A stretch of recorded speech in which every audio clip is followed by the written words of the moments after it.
Chapter 6 of How to Succeed, or Stepping Stones to Fame and Fortune. How to Succeed, or Stepping Stones to Fame and Fortune, by Orison Swett Marden. Chapter 6. Will you pay the price? The gods sell anything, and to everybody, at a fair price. Emerson. All desire knowledge, but no one is willing to pay the price. Juvenal.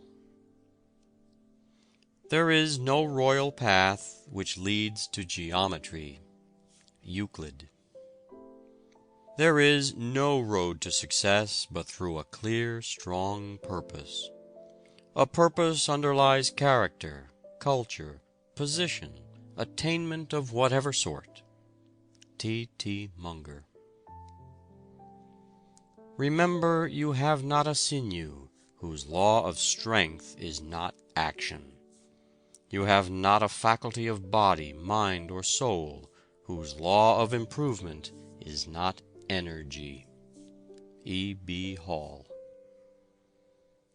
We have but what we make, and every good is locked by nature in a granite hand. Sheer labor must unclench. "Oh, if I could thus put a dream on canvas," exclaimed an enthusiastic young artist, pointing to a most beautiful painting. "Dream on canvas," growled the master.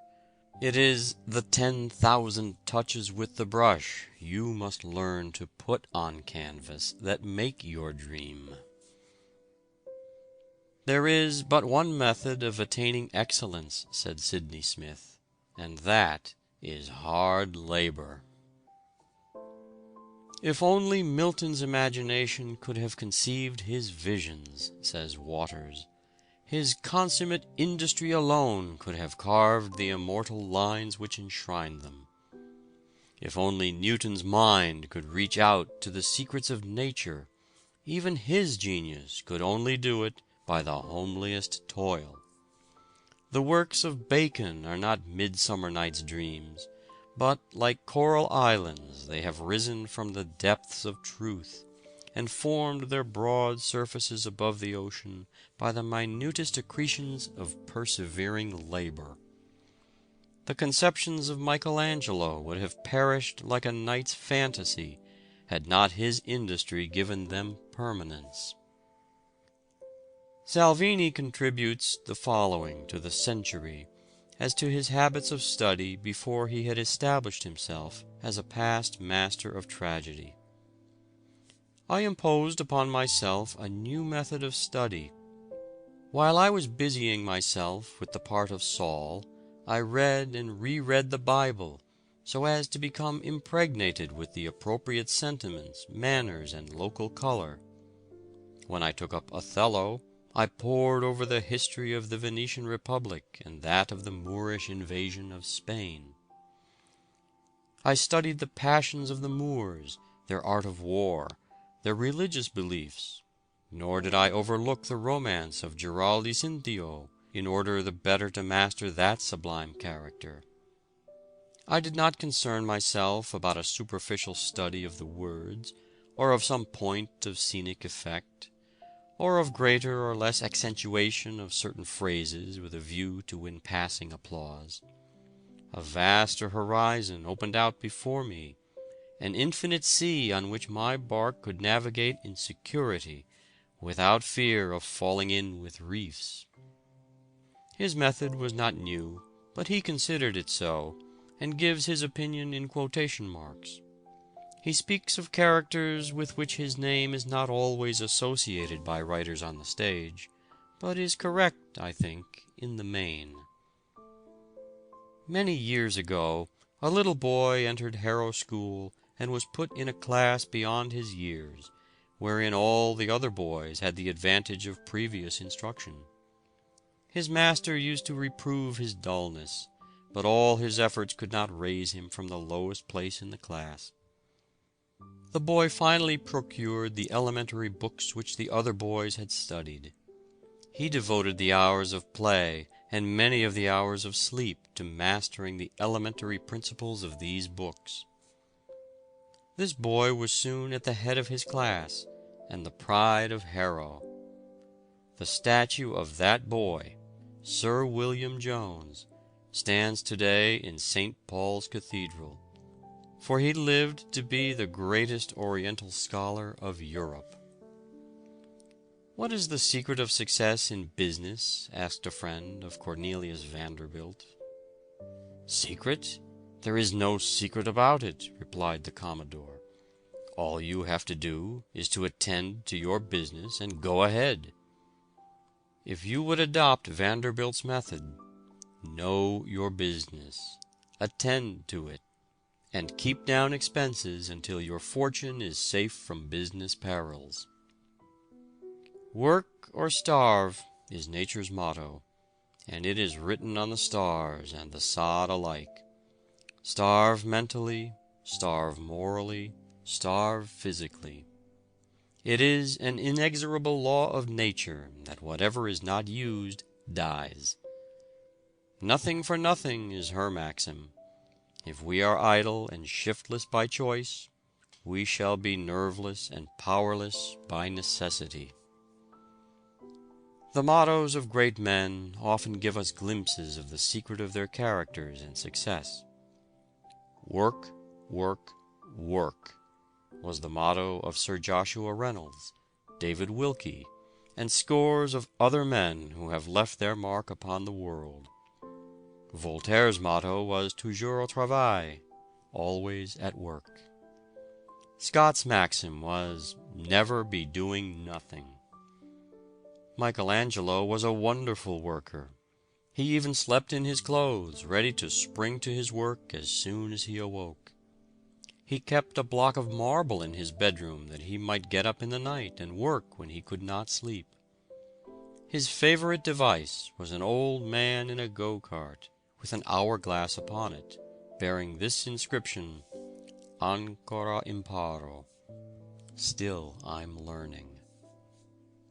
Even after he was blind, he would ask to be wheeled into the Belvedere to examine the statues with his hands.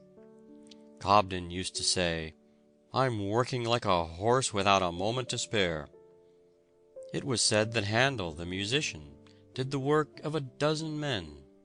Nothing ever daunted him. He feared neither ridicule nor defeat. Lord Palmerston worked like a slave, even in his old age. Being asked when he considered a man in his prime, he replied, 79, that being his own age.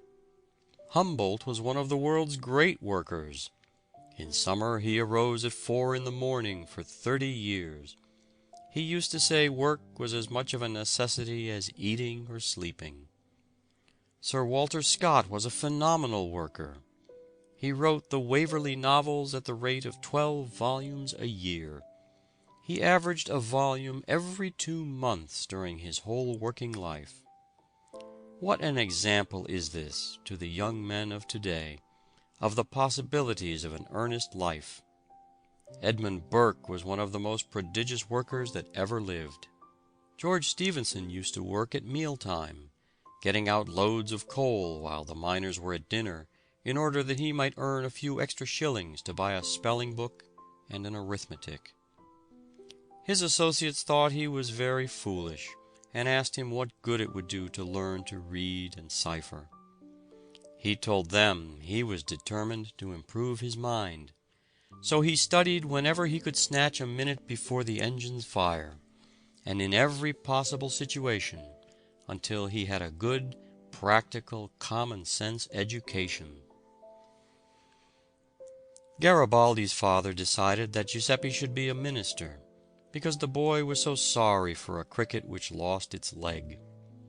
Samuel Morse's father concluded that his son would preach well, because he could not keep his head above water in a dangerous attempt to catch bait in the Mystic River. President Dwight told young Morse he would never make a painter, and hinted that he would never amount to much anyway if he did not study more. Although under the teaching of West and Alston in London, he became a tolerable portrait painter. He did not find his sphere until returning from England on a sailing vessel.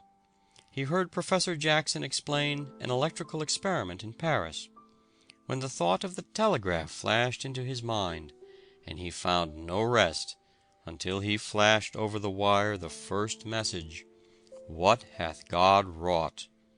on the experimental line between Baltimore and Washington. This was May 24, 1844. William H. Vanderbilt was by far the wealthiest man in the world. Chauncey M. Depew estimated his fortune at 200 millions. He left his 8 children 10 millions each, except Cornelius and William K., who had 65 millions each. Commodore Vanderbilt, his father, amassed a fortune of $80 millions in his own lifetime, and that too at a time when it was more difficult to make money than it is now. Mr. C. P. Huntington is a good example of a self-made man. His father was a Connecticut farmer. The farm was left to him, but he traded it off for a lot of clocks which he peddled in mining districts for gold dust and nuggets. He and Mark Hopkins formed a partnership and opened a hardware store in California. They united with Leland Stanford in the construction of a railroad, and they all got rich rapidly. Mr. Huntington is one of the greatest railroad operators of the country. He always acted upon the principle that he would control the stock of any road in which he was interested. He is one of the most methodical men of all the millionaires of this country. He is very plain in his manner, strictly temperate, and very abstemious in his living. He said he never knew what it was to be tired. Russell Sage used to keep a grocery store in Troy, New York.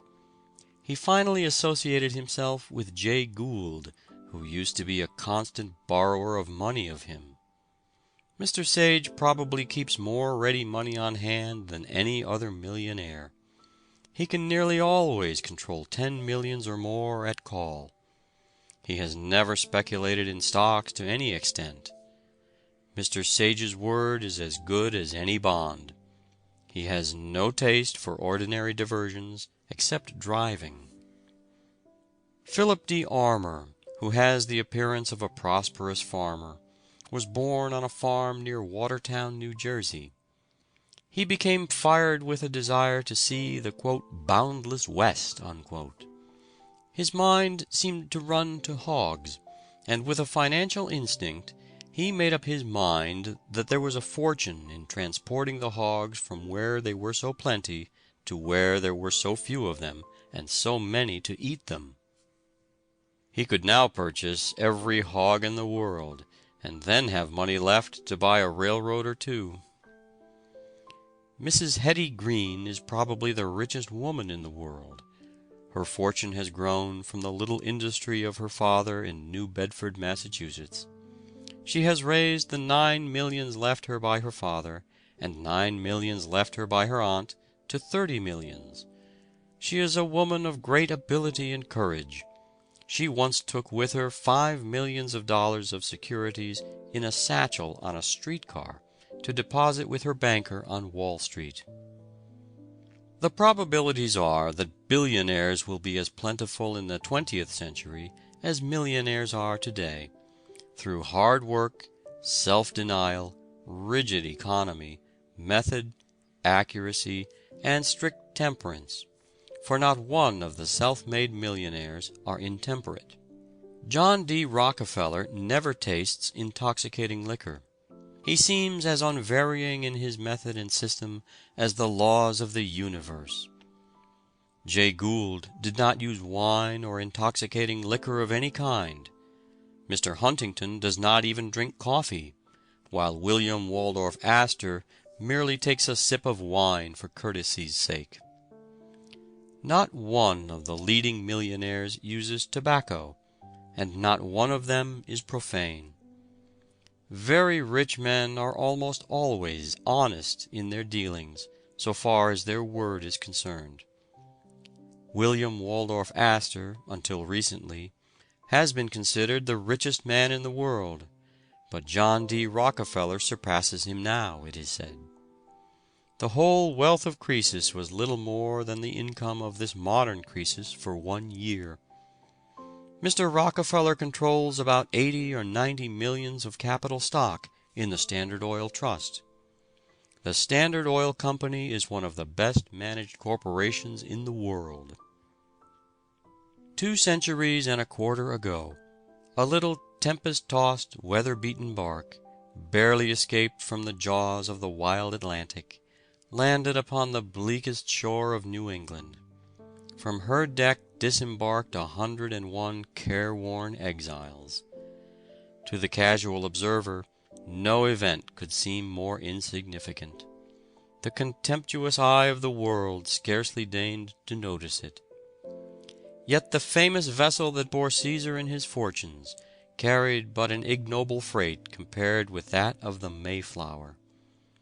Though landed by a treacherous pilot upon a barren and inhospitable coast, they sought neither richer fields nor a more congenial climate, but liberty and opportunity. A lady once asked Turner the secret of his great success. "I have no secret, madam, but hard work. This is a secret that many never learn, and they don't succeed because they fail to learn it. Labor is the genius that changes the world from ugliness to beauty, and the great curse to a great blessing." See Balzac in his lonely garret, toiling, toiling, waiting, waiting amid poverty and hunger, but neither hunger, debt, poverty, nor discouragement could induce him to swerve a hair's breadth from his purpose. He could wait even while a world scoffed. "Mankind is more indebted to industry than to ingenuity," says Addison. "The gods set up their favors at a price, and industry is the purchaser."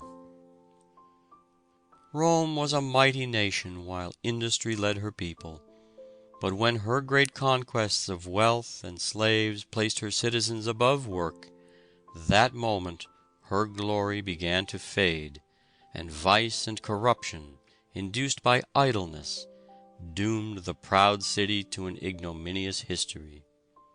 Even Cicero, Rome's great orator, said, "All artisans are engaged in a disgraceful occupation." And Aristotle said, "The best regulated states will not permit a mechanic to be a citizen, for it is impossible for one who lives the life of a mechanic or hired servant to practice a life of virtue. Some were born to be slaves." But fortunately there came a mightier than Rome, Cicero or Aristotle, whose magnificent life and example forever lifted the false ban from labor and redeemed it from disgrace. He gave dignity to the most menial service, and significance to labor. Christ did not say, "Come unto me, all ye pleasure hunters, ye indolent, and ye lazy," but, "Come all ye that labor, and are heavy laden." Columbus was a persistent and practical, as well as an intellectual hero. He went from one state to another, urging kings and emperors to undertake the first visiting of a world which his instructed spirit already discerned in the far-off seas. He first tried his own countrymen at Genoa, but found none ready to help him. He then went to Portugal, and submitted his project to John II, who laid it before his council. It was scouted as extravagant and chimerical. Nevertheless, the king endeavored to steal Columbus's idea. A fleet was sent north in the direction indicated by the navigator, but being frustrated by storms and winds, it returned to Lisbon after 4 days' voyaging. Columbus returned to Genoa, and again renewed his propositions to the Republic, but without success. Nothing discouraged him. The finding of the New World was the irrevocable object of his life. He went to Spain, and landed at the town of Palos, in Andalusia. He went, by chance, to a convent of Franciscans, knocked at the door, and asked for a little bread and water. The prior gratefully received the stranger, entertained him, and learned from him the story of his life. He encouraged him in his hopes, and furnished him with an admission to the court of Spain, then at Cordova. King Ferdinand received him graciously, but before coming to a decision, he desired to lay the project before a council of his wisest men at Salamanca. Columbus had to reply, not only to the scientific arguments laid before him, but to citations from the Bible. The Spanish clergy declared that the theory of the Antipodes was hostile to the faith. The earth, they said, was an immense flat disk, and if there was a new earth beyond the ocean, then all men could not be descended from Adam. Columbus was considered a fool. Still bent on his idea, he wrote to the King of England, then to the King of France, without effect. At last, in 1492, Columbus was introduced by Louis de Saint-Angel to Queen Isabella of Spain. The friends who accompanied him pleaded his cause with so much force and conviction that he at length persuaded the Queen to aid him. Lord Ellenborough was a great worker. He had a very hard time in getting a start at the bar, but was determined never to relax his industry until success came to him. When he was worked down to absolute exhaustion, he had this card which he kept constantly before his eyes, lest he might be tempted to relax his efforts. Quote, "Read or starve." Unquote. Show me a man who has made $50,000, and I will show you in that man an equivalent of energy, attention to detail, trustworthiness, punctuality, professional knowledge, good address, common sense, and other marketable qualities. The farmer respects his savings bank book not unnaturally, for it declares with all the solemnity of a sealed and stamped document that for a certain length of time he rose at 6 o'clock each morning to oversee his labors, that he patiently waited upon seasonable weather, that he understood buying and selling. To the medical man, his fee serves as a medal to indicate that he was brave enough to face smallpox and other infectious diseases, and his self-respect is fostered thereby. The barrister's brief is marked with the price of his legal knowledge, of his eloquence, or of his brave endurance during a period of hope-deferred brieflessness. A rich man asked Howard Burnett to do a little thing for his album. Burnett complied and charged 1,000 francs. "But it took you only 5 minutes," objected the rich man. "Yes, but it took me 30 years to learn how to do it in 5 minutes." "I prepared that sermon," said a young sprig of divinity, "in half an hour, and preached it at once, and thought nothing of it." "In that," said an older minister, "your hearers are at one with you, for they also thought nothing of it." Virgil seems to have accomplished about 4 lines a week, but then they have lasted 1800 years, and will last 1800 more. 7 years Virgil is said to have expended in the composition of the Georgics, and they could all be printed in about 7 columns of an ordinary newspaper. Tradition reports that he was in the habit of composing a few lines in the morning, and spending the rest of the day in polishing them. Campbell used to say that if a poet made 1 good line a week, he did very well indeed. But Moore thought that if a poet did his duty, he could get a line done every day. What an army of young men enters the success contest every year as raw recruits. Many of them are country youths flocking to the cities to buy success. Their young ambitions have been excited by some book, or fired by the story of some signal success, and they dream of becoming Astors or Gerards, Stuarts or Wanamakers, Vanderbilts or Goulds, Lincolns or Garfields, until their innate energy impels them to try their own fortune in the magic metropolis. But what are you willing to pay for "success," as you call it, young man? Do you realize what that word means in a great city in the 19th century, where men grow gray at 30 and die of old age at 40, where the race of life has become so intense that the runners are treading on the heels of those before them, and "woe to him who stops to tie his shoestring"? Do you know that only 2 or 3 out of every 100 will ever win permanent success, and only because they have kept everlastingly at it, and that the rest will sooner or later fail, and many die in poverty because they have given up the struggle? There are multitudes of men who never rely wholly upon themselves and achieve independence. They are like summer vines which never grow even ligneous, but stretch out 1,000 little hands to grasp the stronger shrubs, and if they cannot reach them, they lie disheveled in the grass, hoof-trodden and beaten of every storm.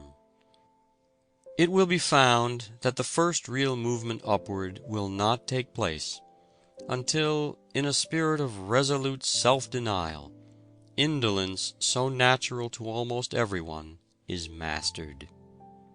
Necessity is, usually, the spur that sets the sluggish energies in motion. Poverty, therefore, is often of inestimable value as an incentive to the best endeavors of which we are capable. End of chapter 6. Chapter 7 of How to Succeed, or Stepping Stones to Fame and Fortune. How to Succeed, or Stepping Stones to Fame and Fortune, by Orison Swett Marden. Chapter 7. Foundation Stones. In all matters, before beginning, a diligent preparation should be made. Cicero. How great soever a genius may be, certain it is that he will never shine in his full lustre, nor shed the full influence he is capable of, unless to his own experience he adds that of other men and other ages. By Bolingbroke. It is for want of the little that human means must add to the wonderful capacity for improvement, born in man, that by far the greatest part of the intellect, innate in our race, perishes undeveloped and unknown. By Edward Everett. If any man fancies that there is some easier way of gaining $1 than by squarely earning it, he has lost his clue to his way through this moral labyrinth, and must henceforth wander as a chance may dictate. By Horace Greeley. What we do upon some great occasion will probably depend on what we already are, and what we are will be the result of previous years of self-discipline. By H. P. Liddon. Learn to labor and to wait. By Longfellow. What avails all this sturdiness? Asked an oak tree which had grown solitary for 200 years, bitterly handled by frosts and wrestled by winds. Why am I to stand here useless?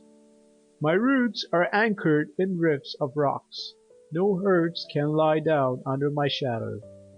I am far above singing birds, that seldom come to rest among my leaves.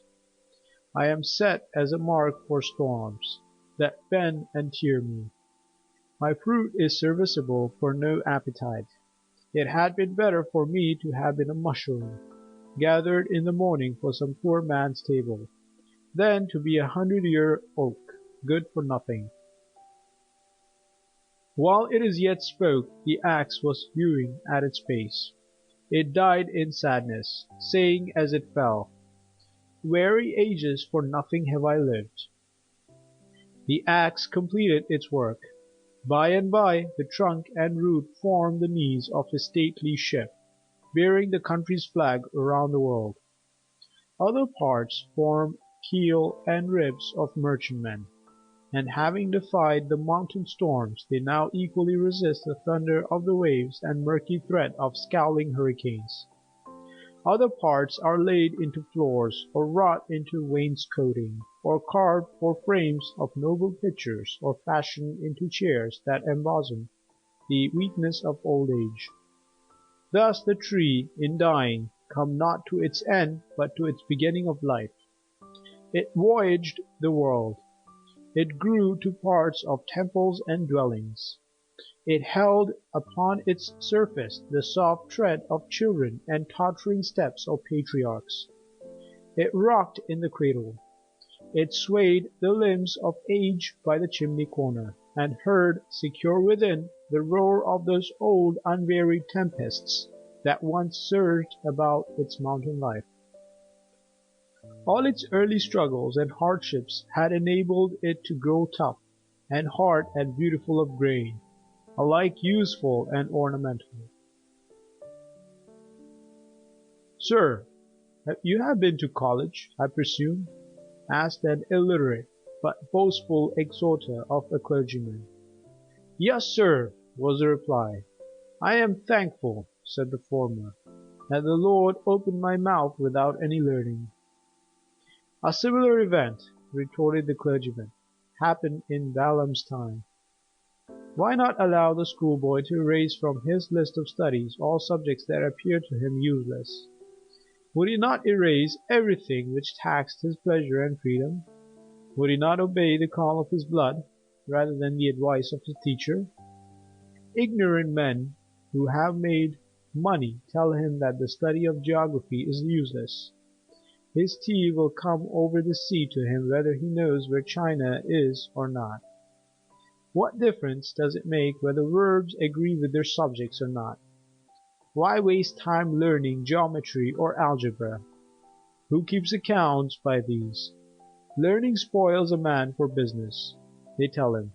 They begrudge the time and money spent in education. They want cheap and rapid transit through college for their children. Veneer will answer every practical purpose for them. Instead of solid mahogany, or even paint and pine will do. It is said that the editors of the Dictionary of American Biography, who diligently searched the records of living and dead Americans, found 15,142 names worthy of a place in their 6 volumes of Annals of Successful Men, and 5,326, or more than 1/3 of them, were college-educated men. 1 in 40 of the college-educated attained a success worthy of mention, and but 1 in 10,000 of those not so educated, so that the college-bred man had 215 times the chances for success that the others had. Medical records, it is said, show that but 5% of the practicing physicians of the United States are college graduates, and yet 46% of the physicians who become locally famous enough to be mentioned by those editors come from that small 5% of college-educated persons. Less than 4% of the lawyers were college-bred, yet they furnish more than 1/2 of all who became successful. Not 1% of the businessmen of the country were college-educated, yet that small fraction of college-bred men had 17 times the chances of success that their fellow men of business had. In brief, the college-educated lawyer has 50% more chances for success than those not so favored. The college-educated physician, 46% more. The author, 37% more. The statesman, 33%. The clergyman, 58%. The educator, 61%. The scientist, 63%. You should therefore get the best and most complete education that it is possible for you to obtain. Knowledge, then, is one of the secret keys which unlock the hidden mysteries of a successful life. I do not remember, said Beaker, a book in all the depths of learning, nor a scrap in literature, nor a work in all the schools of art, from which its author has derived a permanent renown, that is not known to have been long and patiently elaborated. You are a fool to stick so close to your work all the time, said one of Vanderbilt's young friends. We're having our fun while we're young, for when will we if we not now? Cornelius was either earning more money by working overtime, or saving what he had earned, or at home asleep, recruiting for the next day's labor and preparing for a large harvest later. Like all successful men, he made finance a study. When he entered the railroad business, it was estimated that his fortune was $35 or $40 million.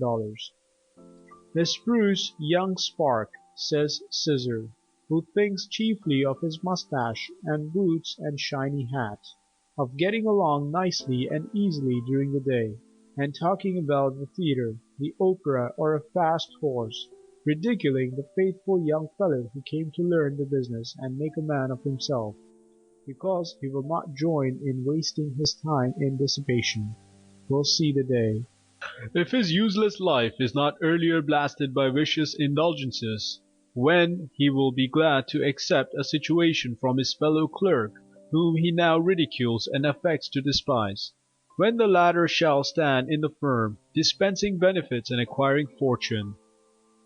When a man has done his work, says Ruskin, and nothing can anyway be materially altered in his fate, let him forget his toil and jest with his fate if he will. But what excuse can you find for wilfulness of thought at the very time when every crisis of fortune hangs on decisions? A youth thoughtless, when all the happiness of his home forever depends on the chances or the passions of the hour. A youth thoughtless, when the career of all his days depends on the opportunity of a moment.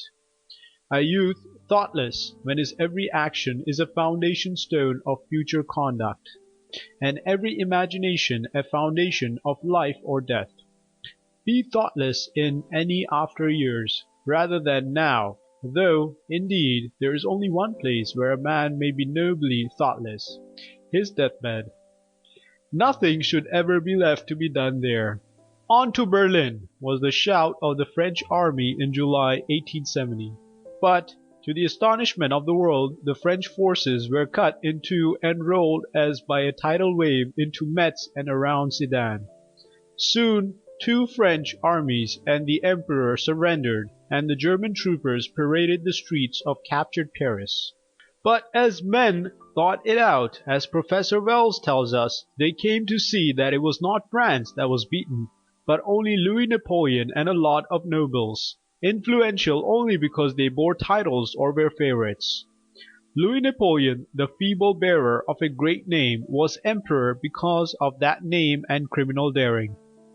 By a series of happy accidents he had gained credit in the Crimean War, and at Magenta and Solferino. But the unmasking time came in the Franco-Prussian War, as it always comes when sham, artificial toy men meet genuine self-made men. And such were the German leaders. William, strong, upright, warlike, every inch a king. Von Roon, Minister of War, a master of administrative detail. Bismarck, the mastermind of European politics, and above all, von Moltke, Chief of Staff, who hurled armies by telegraph as he sat at his cabinet, as easily as master moves chessmen against a stupid opponent. Said Captain Bingham, "You can have no idea of the wonderful machine that the German army is, and how well it is prepared for war. A chart is made out which shows just what must be done in the case of wars with the different nations, and every officer's place in the scheme is laid out beforehand. There is a schedule of trains which will supersede all other schedules the moment war is declared, and this is so arranged that the commander of the army here could telegraph to any officer to take such a train and go to such a place at a moment's notice." When the Franco-Prussian War was declared, von Moltke was awakened at midnight and told of the fact. He said coolly to the official who aroused him, Go to pigeonhole number in my safe and take a paper from it and telegraph as they are directed to the different troops of the Empire." He then turned over and went to sleep and awoke at his usual hour in the morning. Everyone else in Berlin was excited about the war, but von Moltke took his morning walk as usual, and a friend who met him said, "General, you seem to be taking it very easy. Aren't you afraid of the situation? I should think you would be busy." "Ah," replied von Moltke, "all of my work for this time has been done long beforehand, and everything that can be done now has been done." "A rare man this von Moltke," exclaims Professor Wells, "one who made himself ready for his opportunities beyond all men known to the modern world. Of an impoverished family he rose very slowly and by his own merit. He yielded to no temptation, vice or dishonesty, of course, nor to the greater and ever-present temptation to idleness, for he constantly worked to the limit of human endurance. He was ready for every emergency, not by accident, but because he made himself ready by painstaking labor, before the opportunity came. His favorite motto was, 'Help yourself and others will help you.' Hundreds of his age in the Prussian army were of nobler birth, thousands of greater fortune, but he made himself superior to them all by extraordinary fidelity and diligence. The greatest master of strategy the world has ever seen was 66 years at school to himself before he was ready for his task. Though born with the century and an army officer at 19, he was an old man when, in 1866, as Prussian chief of staff, he crushed Austria at Sadowa and drove her out of Germany. 4 years later, the silent, modest soldier of 70, ready for the still greater opportunity, smote France, and changed the map of Europe. Glory and the field marshal's baton, after 51 years of hard work. No wonder Louis Napoleon was beaten by such men as he. All Louis Napoleons have been and always will be. Opportunity always finds out frauds. It does not make men, but shows the world what they have made of themselves. Sir Henry Havelock joined the army of India in his 28th year, and waited till he was 62 for the opportunity to show himself fitted to command and skillful to plan.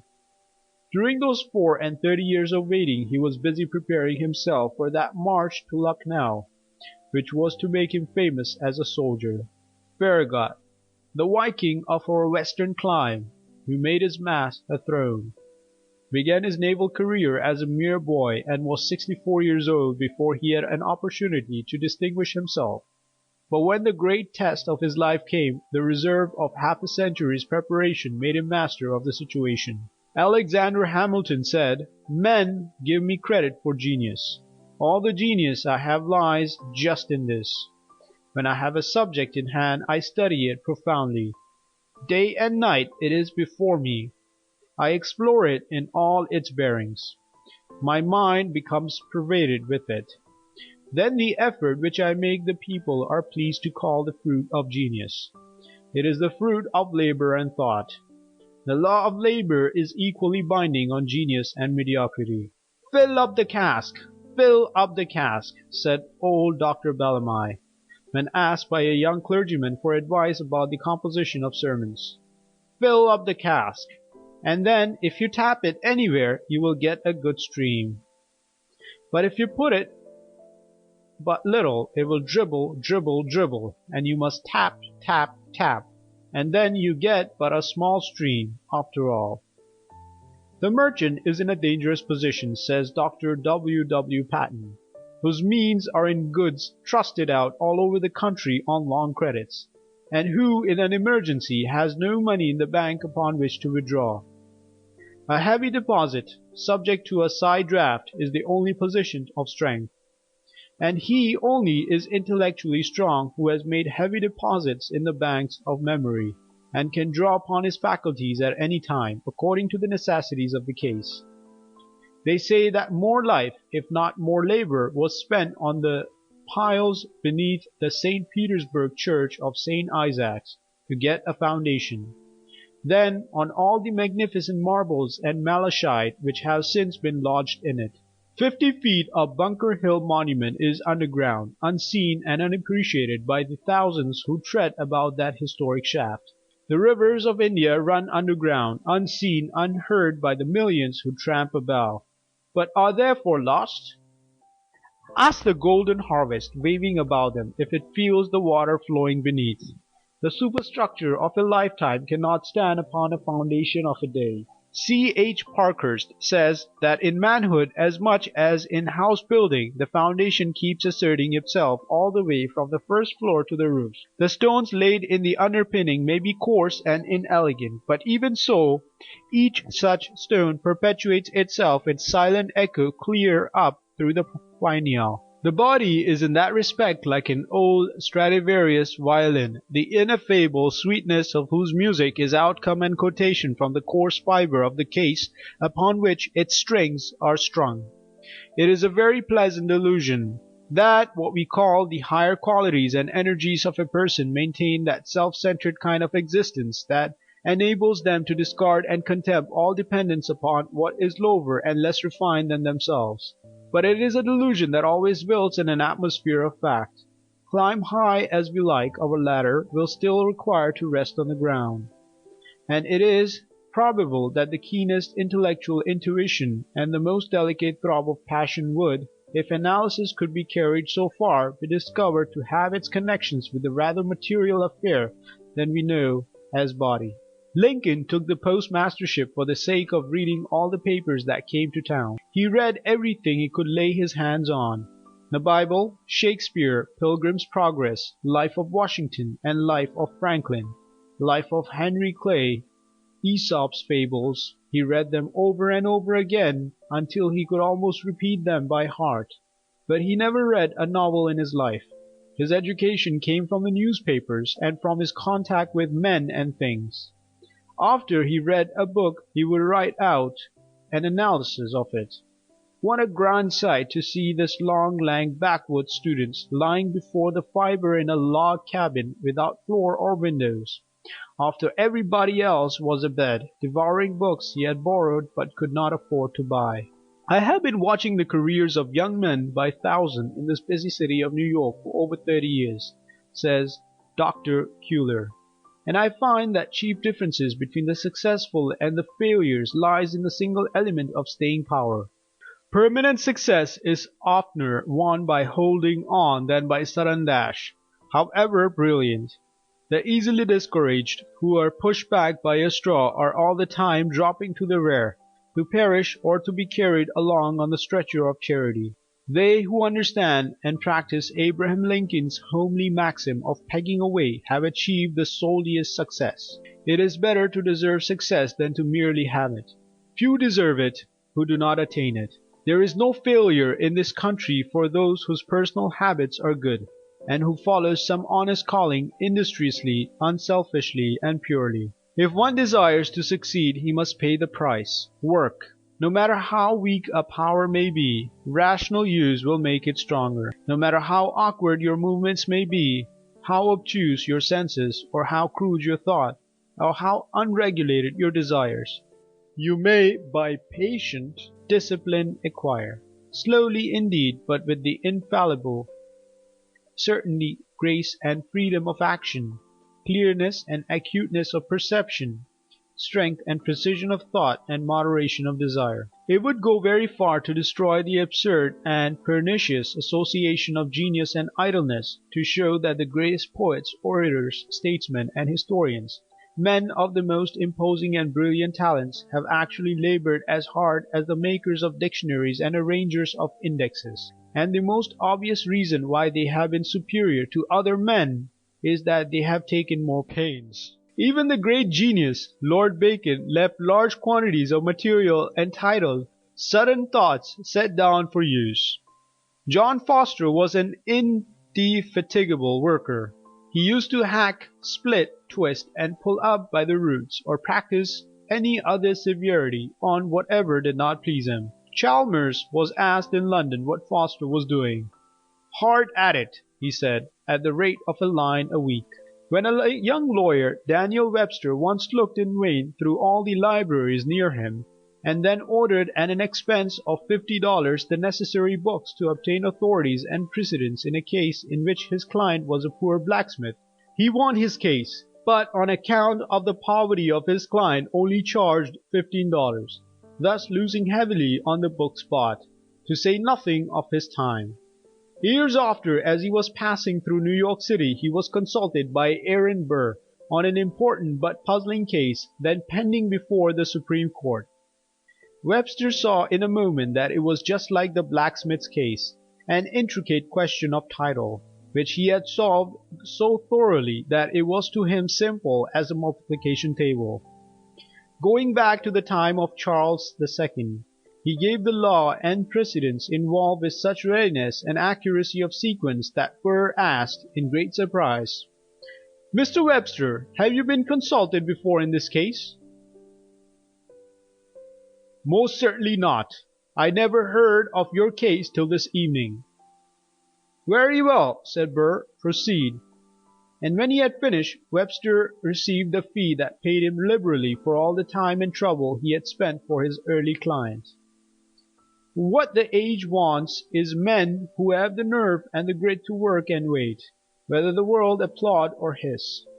It wants a Bancroft who can spend 26 years on the history of the United States, a Noah Webster who can devote 36 years to a dictionary, a Gibbon who can plot for 20 years on the decline and fall of the Roman Empire, a Mirabeau who can struggle on for 40 years before he has a chance to show his vast reserve destined to shake an empire, a Farragut, a Van Moult who have the persistence to work and wait for half a century for the first great opportunities, a Garfield burning his lamp 15 minutes later than a rival student in his academy, a Grant fighting on heroic silence when denounced by his brother generals and politicians everywhere, a Field's untiring perseverance, spending years and a fortune laying a cable when all the world called him a fool, a Michelangelo working 7 long years decorating the Sistine Chapel with his matchless Creation and the Last Judgment, refusing all remuneration therefor,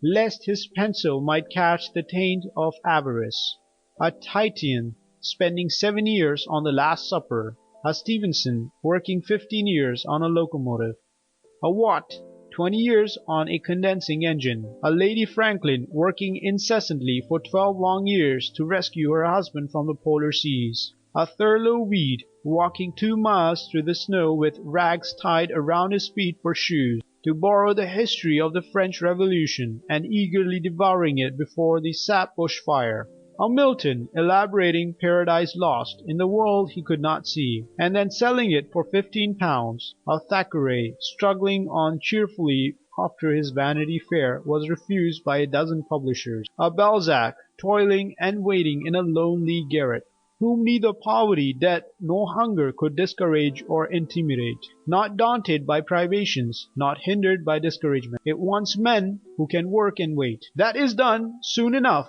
which is done well, soon ripe, soon rotten. He that would enjoy the fruit must not gather the flower.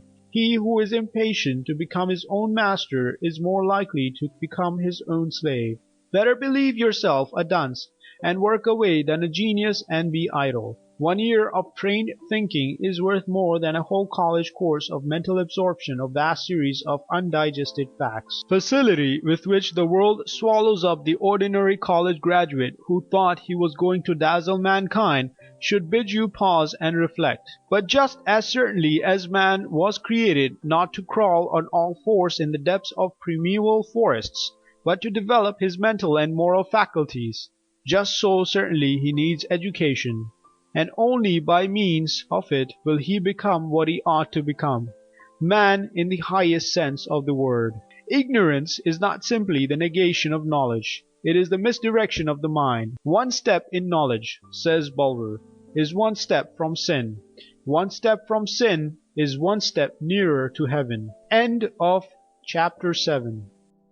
Chapter 8 of How to Succeed, or Stepping Stones to Fame and Fortune. How to Succeed, or Stepping Stones to Fame and Fortune, by Orison Swett Marden. Chapter 8. The conquest of obstacles. Nature, when she adds difficulties, adds brains. Emerson. Exigencies create the necessary ability to meet and conquer them. Wendell Phillips. Many men owe the grandeur of their lives to their tremendous difficulties. Spurgeon. The rugged metal of the mind must burn before its surface shine. Byron. When a man looks through a tear in his own eye, that is a lens which opens reaches in the unknown and reveals orbs no telescope could do. Beecher. No man ever worked his way in a dead calm. John Neal. Kites rise against, not with, the wind.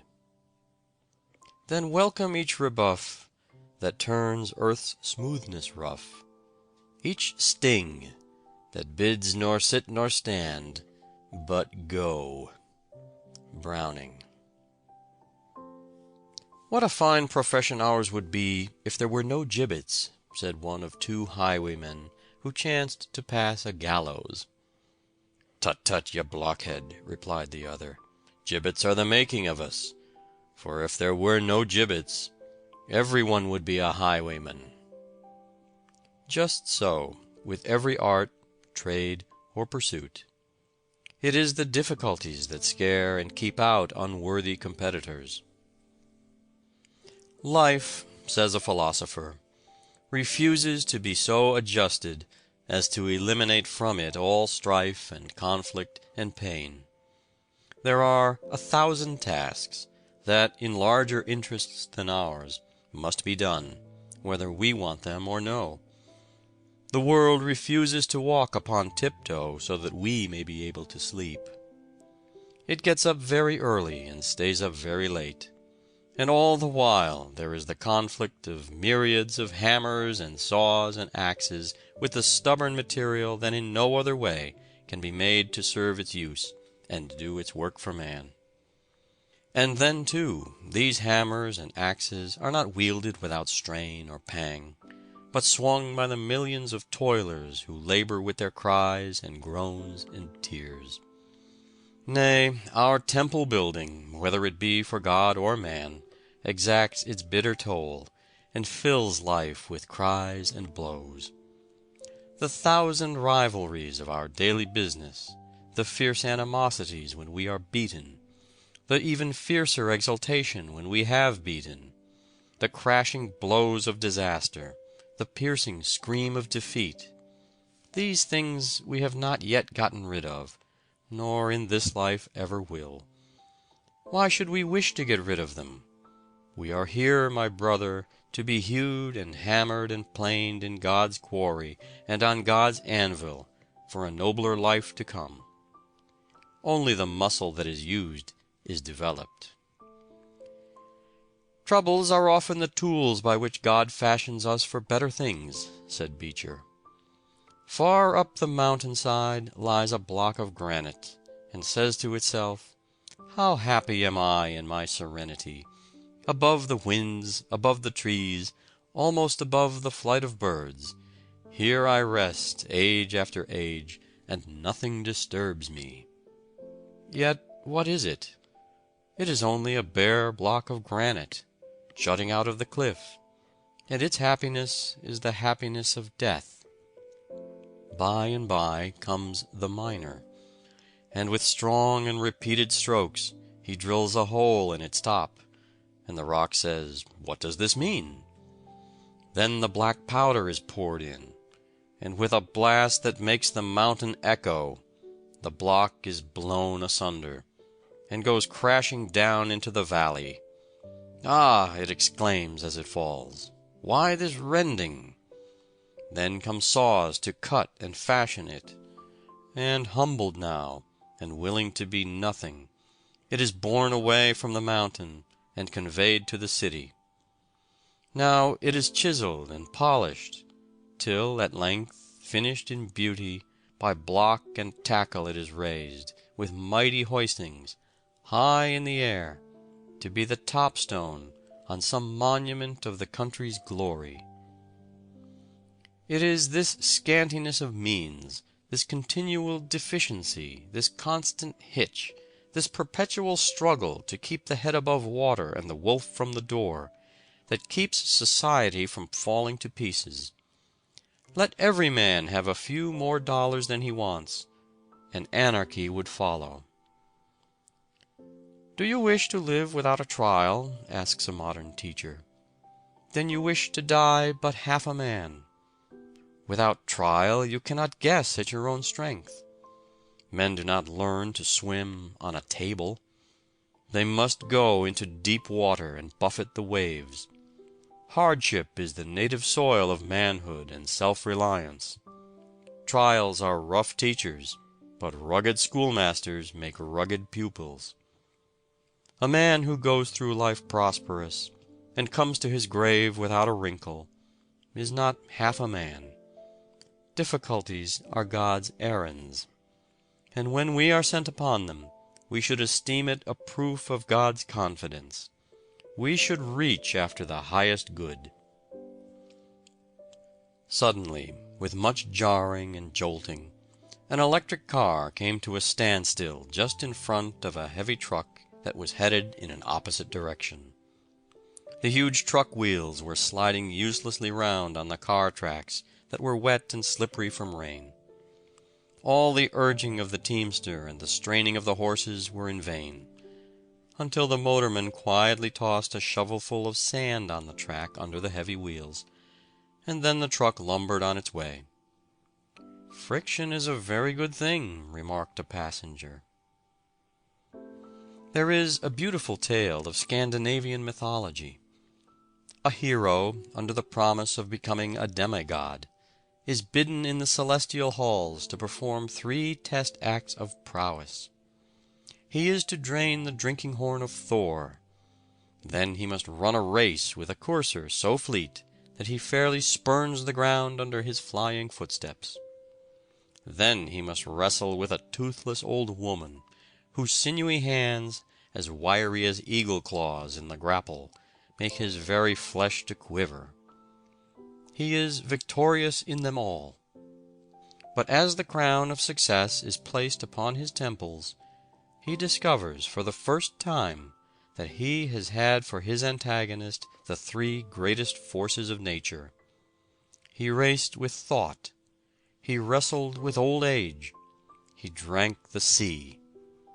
Nature, like the God of nature, wrestles with us as a friend, not an enemy, wanting us to gain the victory, and wrestles with us that we may understand and enjoy her best blessings.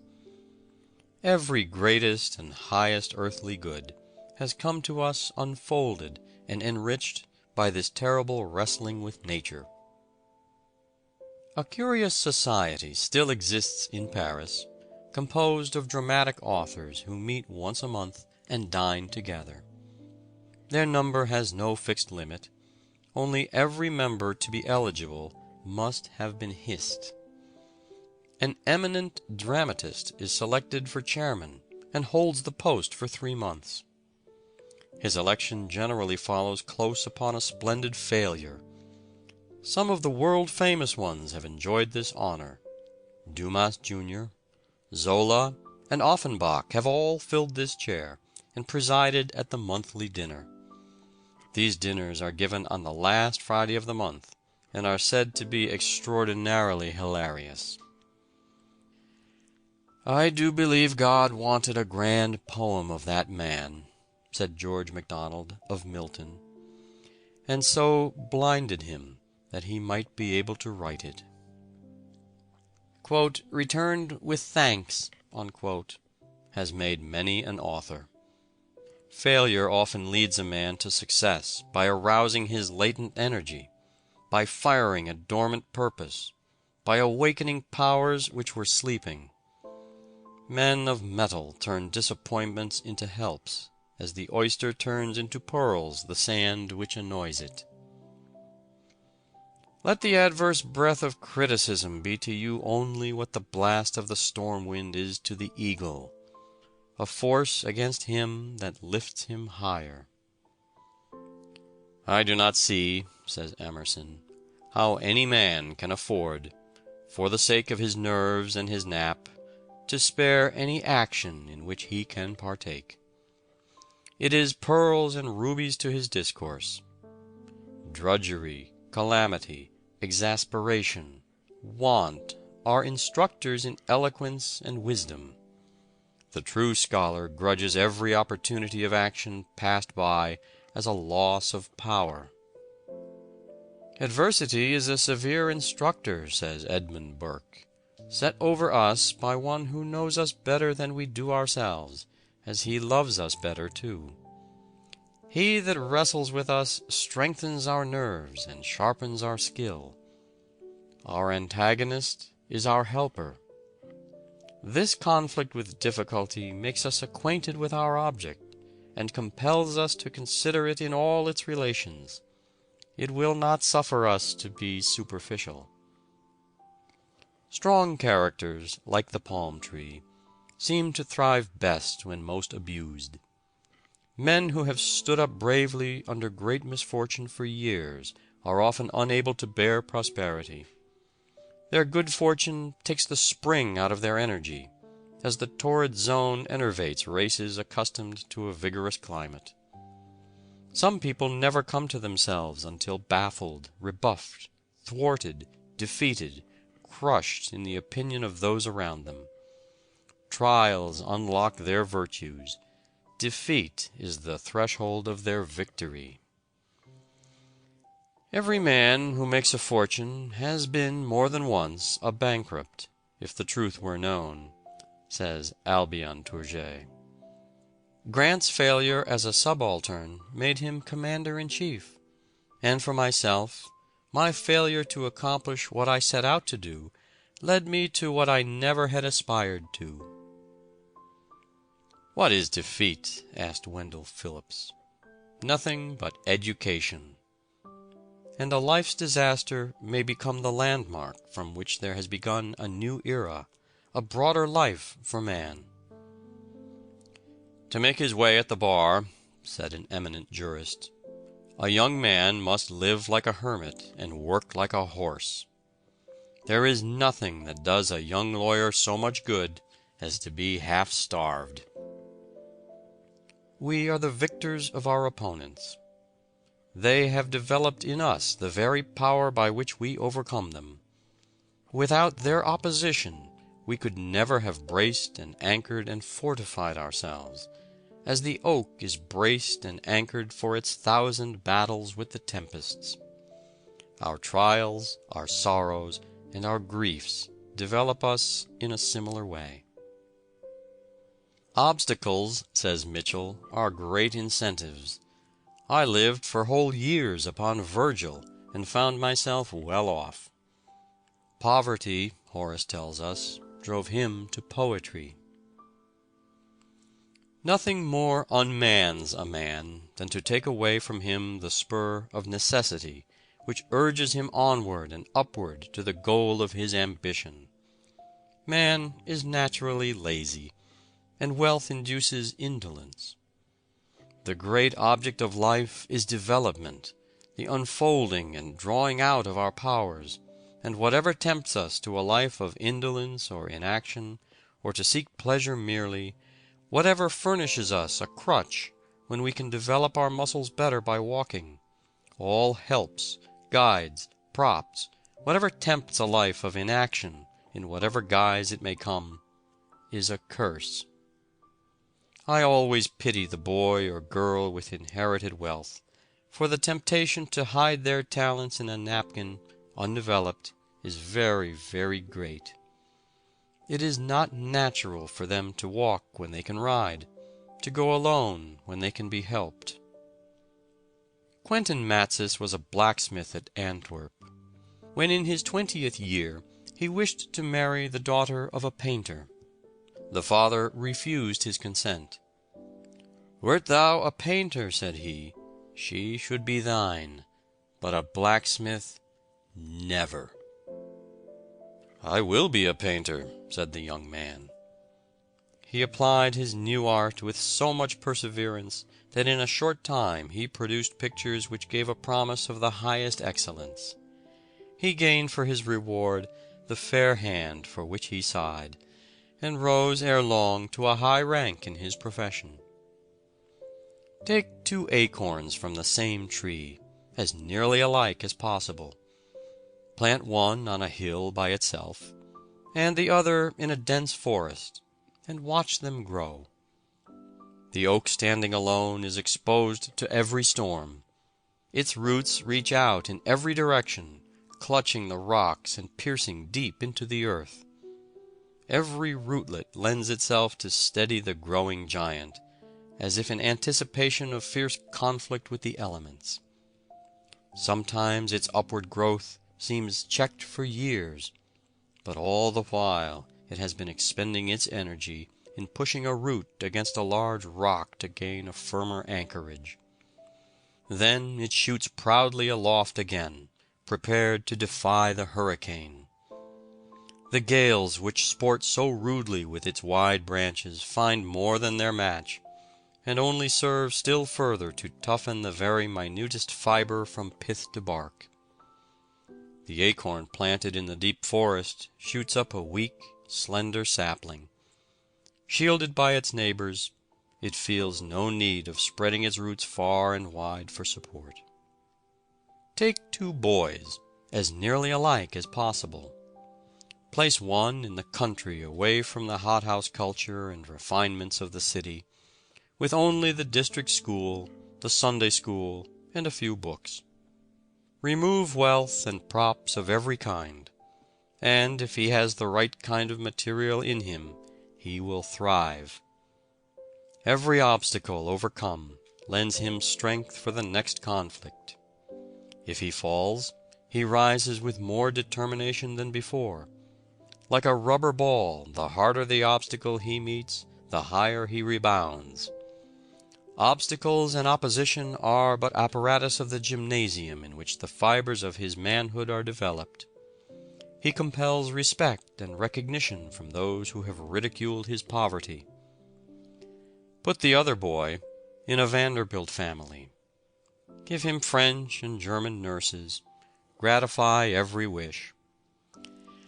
Place him under the tutelage of great masters and send him to Harvard. Give him thousands a year for spending money, and let him travel extensively. The 2 meet.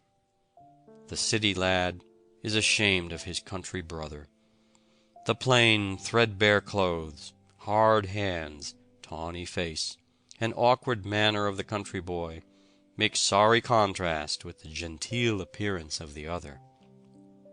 The poor boy bemoans his hard lot, regrets that he has, quote, "no chance in life," unquote, and envies the city youth. He thinks that it is a cruel providence that places such a wide gulf between them. They meet again as men, but how changed! It is as easy to distinguish the sturdy, self-made man from the one who has been propped up all his life by wealth, position, and family influence, as it is for the shipbuilder to tell the difference between the plank from the rugged mountain oak and one from the sapling of the forest.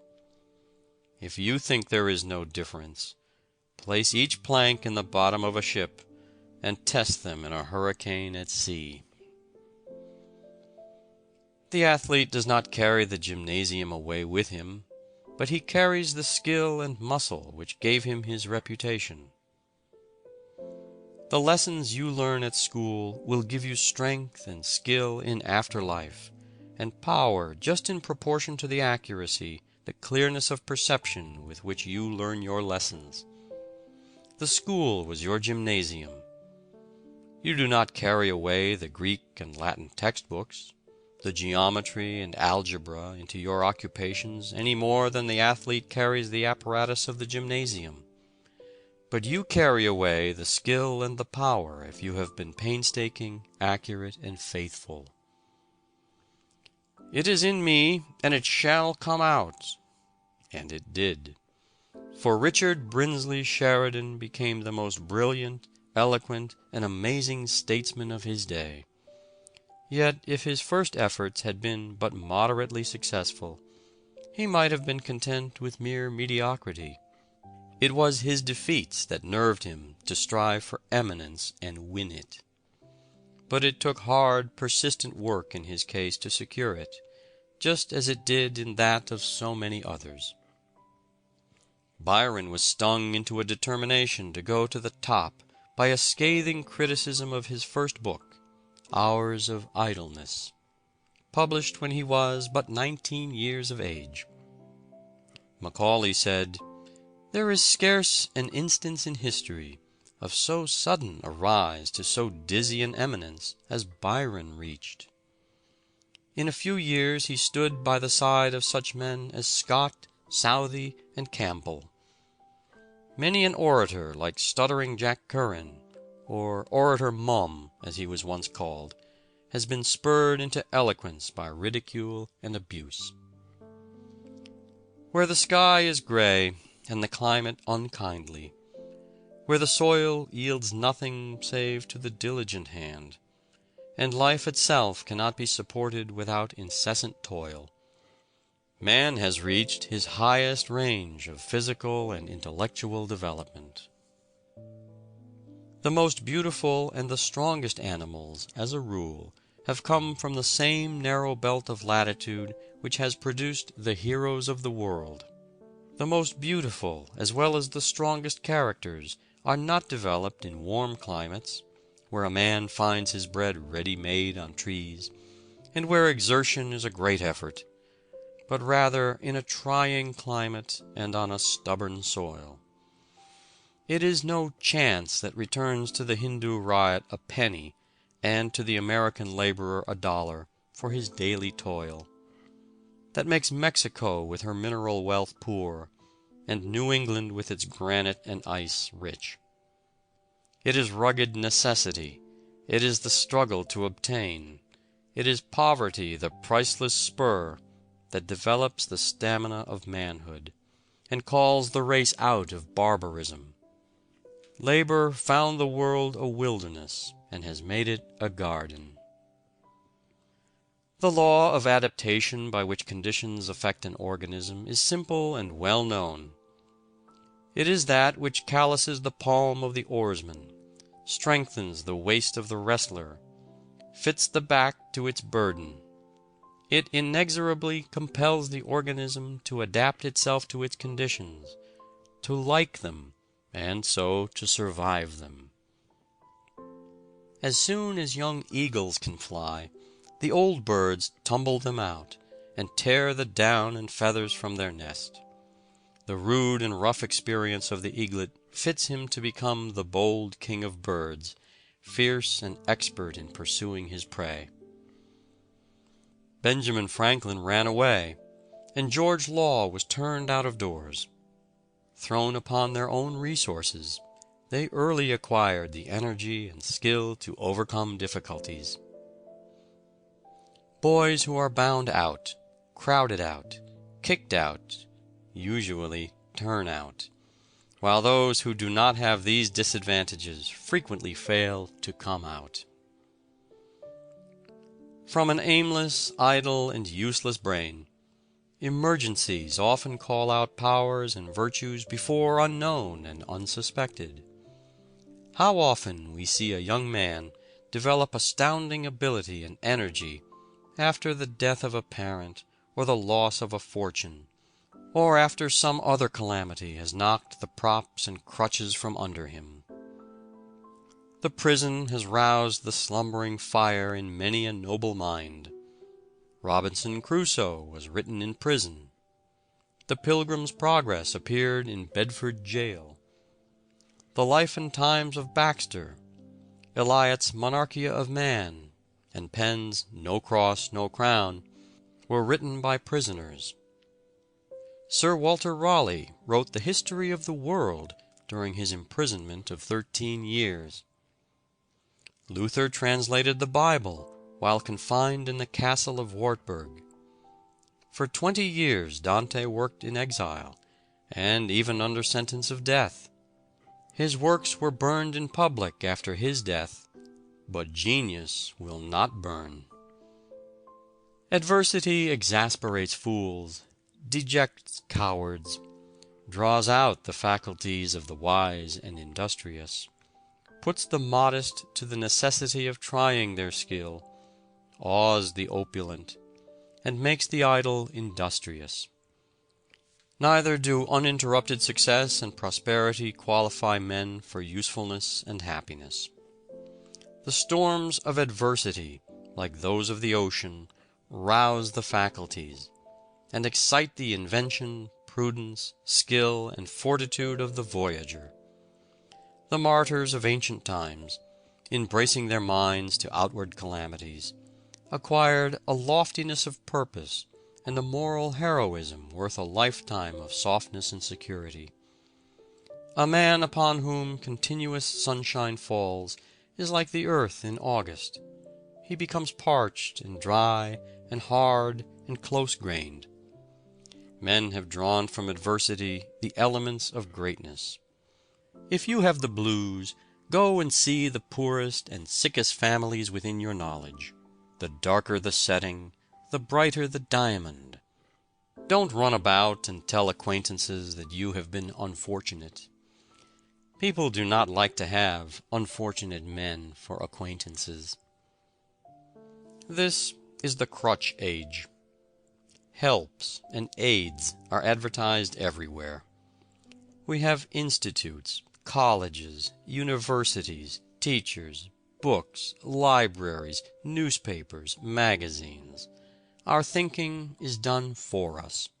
Our problems are all worked out in explanations and keys. Our boys are too often tutored through college with very little study.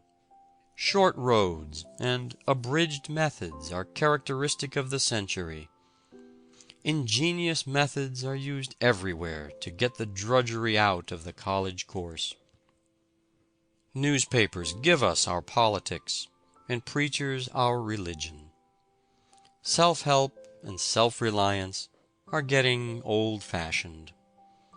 Nature, as if conscious of delayed blessings, has rushed to man's relief with her wondrous forces, and undertakes to do the world's drudgery and emancipate him from Eden's curse. End of Chapter 8. Chapter 9 of How to Succeed, or Stepping Stones to Fame and Fortune.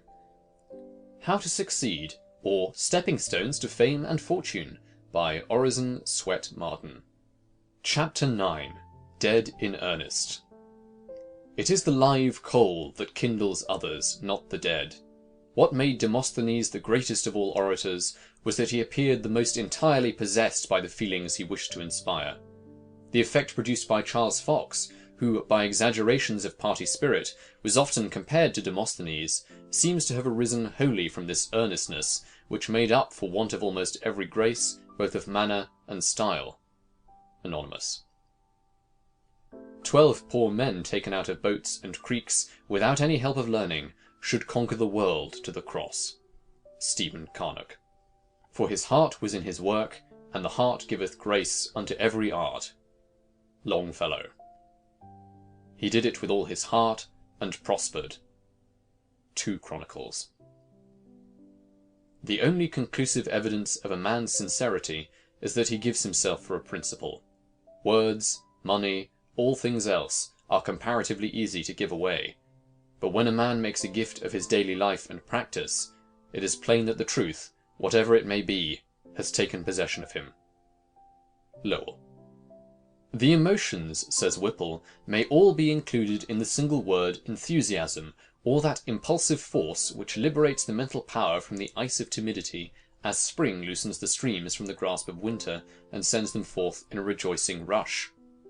The mind of youth, when impelled by this original strength and enthusiasm of nature, is keen, eager, inquisitive, intense, audacious, rapidly assimilating facts into faculties, and knowledge into power, and, above all, teeming with that joyous fullness of creative life which radiates thoughts as inspiration, and magnetizes as well as informs.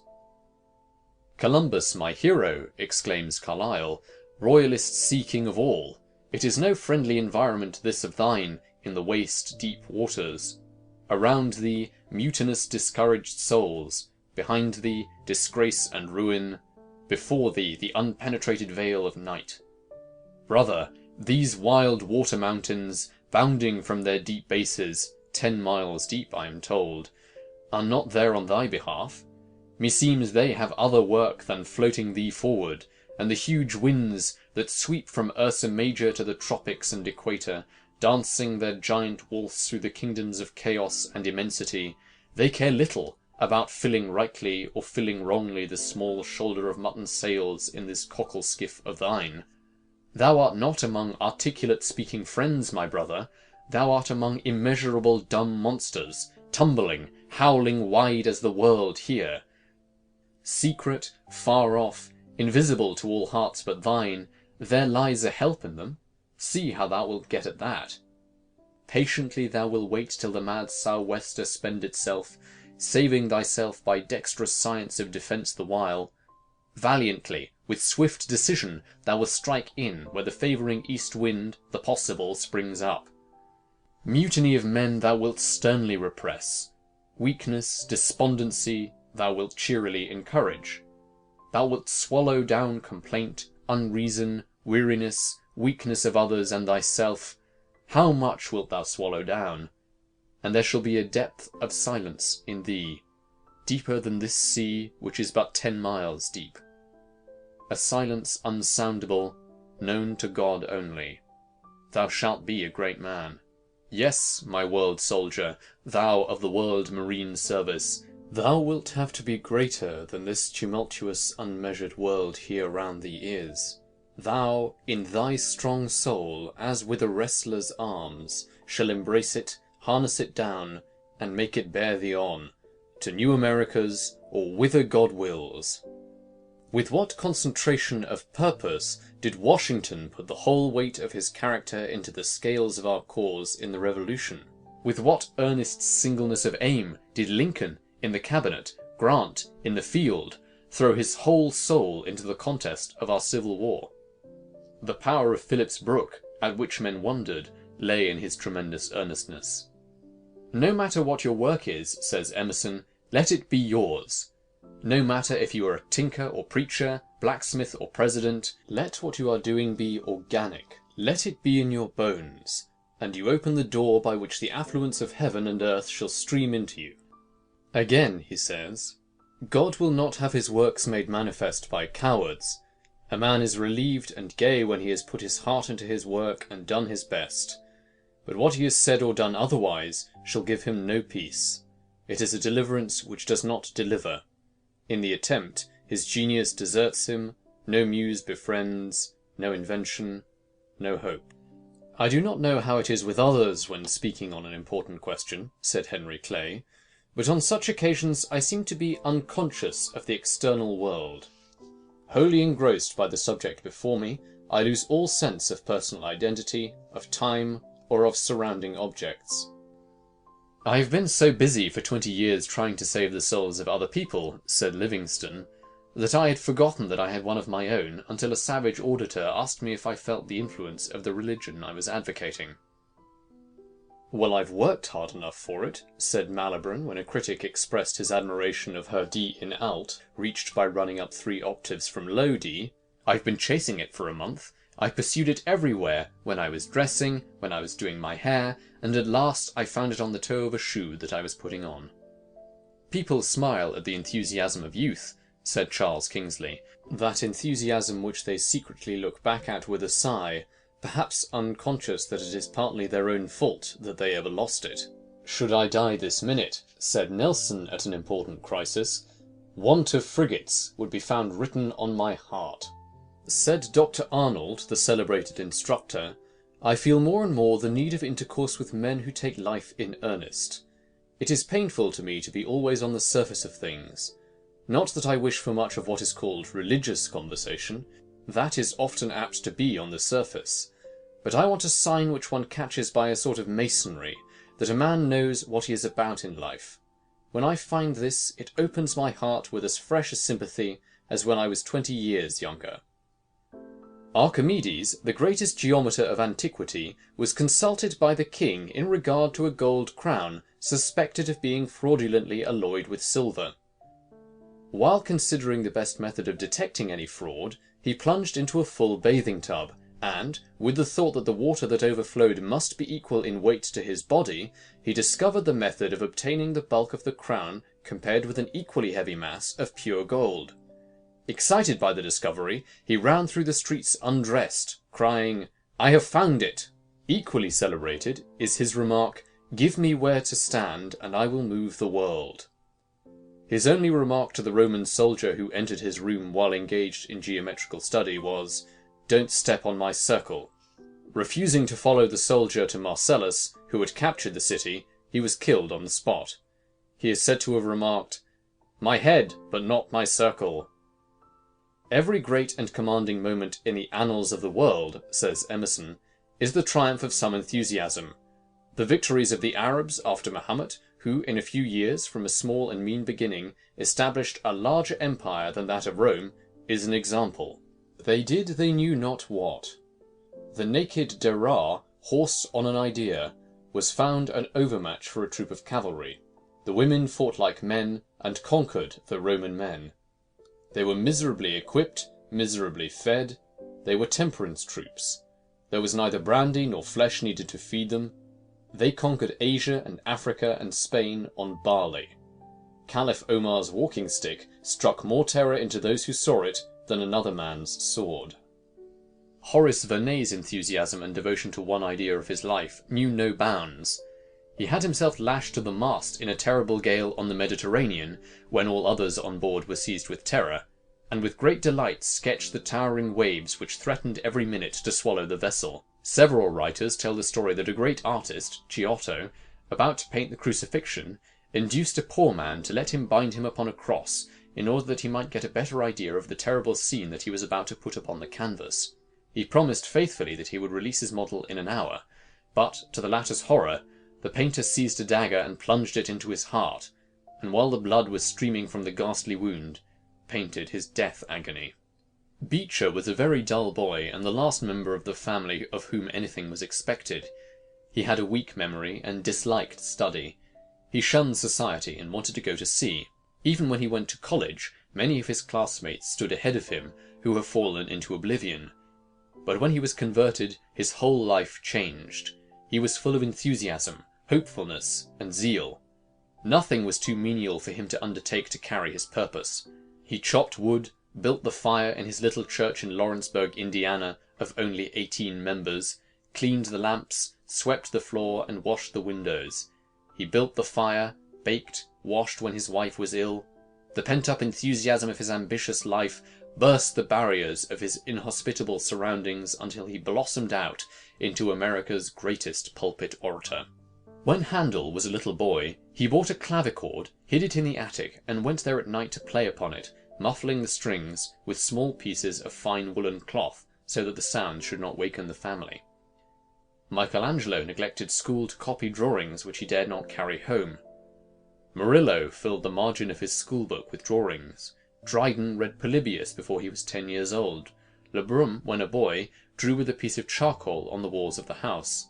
Pope wrote excellent verses at 14. Blaise Pascal, the French mathematician, composed at 16 a tract on the conic sections. Professor Agassiz was so enthusiastic in his work, and so loved the fishes, the fowl, and the cattle, that it is said these creatures would die for him to give them their skeletons. His father wanted him to fit for commercial life, but the fish haunted him day and night. Confucius said that he was so eager in the pursuit of knowledge that he forgot his food, and that in the joys of its attainment he forgot his sorrows, and that he did not even perceive that old age was coming on. "The boy that tries to make himself useful," said an employer of the errand boy, George W. Childs. "It is this trying to be useful and helpful that promotes us in life." Once when Mr. Harvey, an accomplished mathematician, was in a bookseller's shop, he saw a poor lad of mean appearance enter and write something on a slip of paper and give it to the proprietor.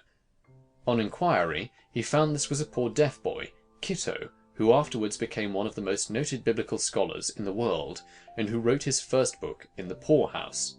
He had come to borrow a book. When a lad, he had fallen backwards from a ladder 35 feet upon the pavement, with a load of slates he was carrying to the roof. The poor lad was so thirsty for books that he would borrow from booksellers who would loan them to him out of pity, read them, and return them. The youth's companion says that Mr. Edison, in his new biography, his Life and Inventions, describes the accidental method by which he discovered the principle of the phonograph. There is a kind of accident that happens only to a certain kind of man. I was singing to the mouthpiece of a telephone, Mr. Edison says, when the vibrations of the voice sent the fine steel point into my finger. That set me to thinking. If I could record the actions of the point, and send the point over the same surface afterward, I saw no reason why the thing would not talk. I tried the experiment first on a slip of telegraph paper, and found that the point made an alphabet. I shouted the words, "Halloo, halloo," into the mouthpiece, ran the paper back over the steel point, and heard a faint "halloo, halloo" in return. I determined to make a machine that would work accurately, and gave my assistants instructions, telling them what I had discovered. They laughed at me. That's the whole story. The phonograph is the result of the pricking of a finger. It is one thing to hit upon an idea, however, and another thing to carry it out to perfection. The machine would talk, but like many young children, it had difficulty with certain sounds, in the present case with aspirants and sibilants. Mr. Edison's biographers say, but the statement is somewhat exaggerated, he has frequently spent from 15 to 20 hours daily, for 6 or 7 months on a stretch, dinning the word spezia, for example, into the stubborn surface of the wax. "Spezia!" roared the inventor. "Petzia!" lisped the phonograph in tones of ladylike reserve, and so on through the thousands of graded repetitions till the desired results were obtained. The primary education of the phonograph was comical in the extreme. To hear those grave and reverend signors, rich in scientific honours, patiently reiterating, "Mary had a little lamb, lamb, lamb," and elaborating that point with anxious gravity, was to receive a practical demonstration of the eternal unfitness of things. Milton, when blind, old, and poor, showed a royal cheerfulness, and never bated one jot of heart or hope, but steered right onward. Dickens's characters seemed to possess him, and haunt him day and night until properly portrayed in his stories. At a time when it was considered dangerous to society in Europe for the common people to read books and listen to lectures on any but religious subjects, Charles Knight determined to enlighten the masses by cheap literature. He believed that a paper could be instructive and not be dull, cheap without being wicked. He started the Penny Magazine, which acquired a circulation of 200,000 the first year. Knight projected the Penny Cyclopedia, the library of entertaining knowledge, half-hours with the best authors, and other useful books at a low price. His whole adult life was spent in the work of elevating the common people by cheap yet wholesome publications. He died in poverty, but grateful people have erected a noble monument over his ashes. Demosthenes roused the torpid spirits of his countrymen to a vigorous effort to preserve their independence against the designs of an ambitious and artful prince, and Philip had just reason to say he was more afraid of that man than of all the fleets and armies of the Athenians. Horace Greeley was a hampered genius who never had a chance to show himself until he started the Tribune, into which he poured his whole individuality, life, and soul. Emerson lost the first years of his life trying to be someone else. He finally came to himself and said, "If a single man plant himself indomitably on his instincts, and there abide, the whole world will come round to him in the end. Though we travel the world over to find the beautiful, we must carry it with us, or we find it not. The man that stands by himself, the universe stands by him also." Take Michelangelo's course, to confide in oneself and be something of worth and value. None of us will ever accomplish anything excellent or commanding, except when he listens to this whisper, which is heard by him alone. Many unknown writers would make fame and fortune if, like Bunyan and Milton and Dickens and George Eliot and Scott and Emerson, they would write down their own lives in their manuscripts, if they would write about things they have seen, that they have felt, that they have known. It is the life thoughts that stir and convince, that move and persuade, that carry their very iron particles into the blood. The real heaven has never been outdone by the ideal. Neither poverty nor misfortune could keep Linnaeus from his botany. The English and Austrian armies called Napoleon the 100,000 man. His presence was considered equal to that force in battle. The lesson he teaches is that which vigour always teaches, that there is always room for it. To what heap of cowardly doubts is not that man's life an answer? End of chapter 9. Dead in earnest.